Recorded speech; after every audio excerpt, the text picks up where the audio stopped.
काही गोष्टी प्लॅन न करता सुद्धा खूप खास होतात. मला सनफ्लॉवर्स खूप आवडतात, पण समोरून कधी पाहिले नव्हते. खूप दिवसांपासून मनात एक छोटीशी इच्छा होती की मला सनफ्लॉवर पाहिजे, आणि मग अचानक माझ्या बर्थडेच्या अगदी एक दिवस आधी मला सनफ्लॉवर्स मिळाले. मग मी ठरवलं की यावेळी मी माझ्यासाठी बुके तयार करणार आणि पिंटरेस्ट सारखं शूट करणार. पेस्ट्री घ्यायला गेले आणि तिथेच मला सनफ्लॉवर डिझाईनचा हा केक मिळाला. मला तर कल्पना नव्हती की असं काही मला भेटेल. जणू हा केक माझ्यासाठी बनला होता.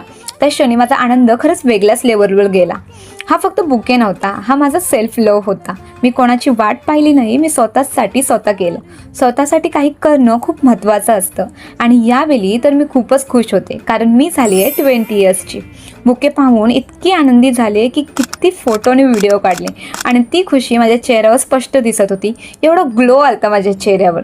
चंद्र कितीही सुंदर असला तरी सनफ्लॉवर सूर्याकडेच वळतो, यालाच म्हणतात लॉयल्टी. सनफ्लॉवरकडे पाहिलं की एकदम पॉझिटिव्ह वाइब्स येतात.